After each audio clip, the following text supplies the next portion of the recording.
comes to your work with open source, like there's part of utilizing open source, the part where your user, like the organization, either already is convinced or you show them the value of using open source software over proprietary. So that's one side, and the other side is like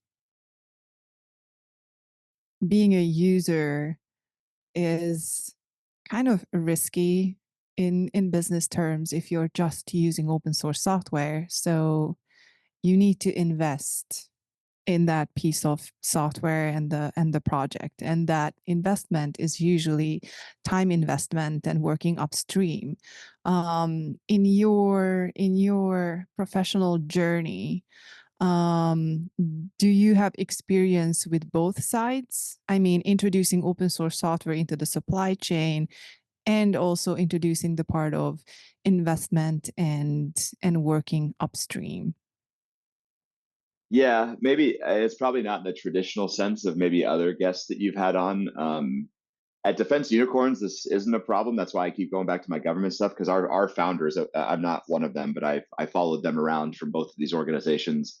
It's just like a value tenet of theirs, so they default there, and then we shift only if data says we have to. And so we haven't had to in a lot of good ways. But on the government side, it was really interesting because it starts getting into some of the risks that the government evaluates when it comes to using open source, which is unique.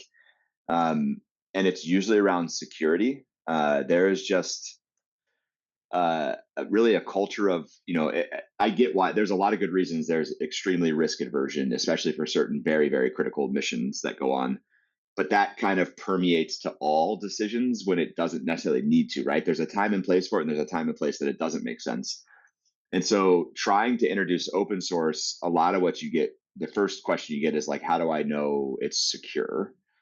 And in particular, it's interesting, right? It's always hard for me to talk about this subject because I don't want to offend anybody in this day anymore. But the government has certain stigmatisms around certain nation states and their contributions to things. It's just a fact.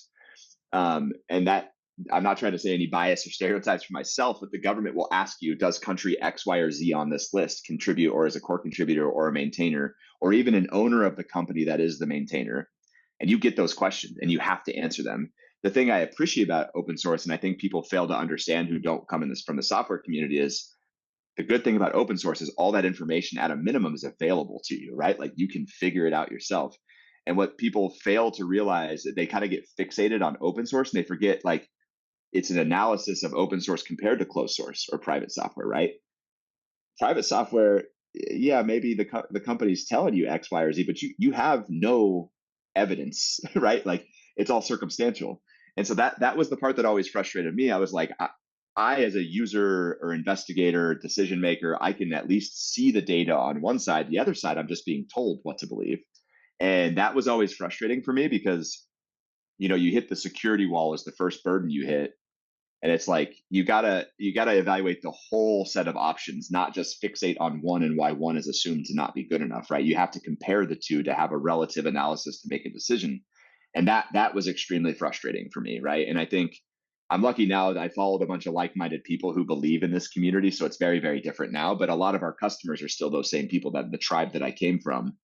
And so we're in a unique circumstance of like trying to bridge the community, especially because a lot of great software talent is international. Like there's also this fallacy in the governments that you grow up in of like the United States has the best everything. That's not true. There's exceptional talent all over this world, and I'm sure that resonates. Uh, and and we are in a position of like we want to do the best we can for national security, but that does, like, if we're being honest, that does mean bringing in international talent. Like it's just those two things are the same, and trying how we do that with our customer base is difficult. It's difficult. You need, at the end of the day, it kind of comes down to the same theme that we've kind of been on. It requires the right customer relationship of people who are open-minded, that share your values. And if you can have a logic-based conversation, it kind of becomes obvious and they align with you. But not everybody, again, who's open-minded to those conversations, it's just like, no, that's new and dangerous, it's risky, don't even want to talk about it, right? If they're not even willing to have a conversation, just like any other topic in this world, it's like, You know, you feel like you're just shouting into the abyss at that point.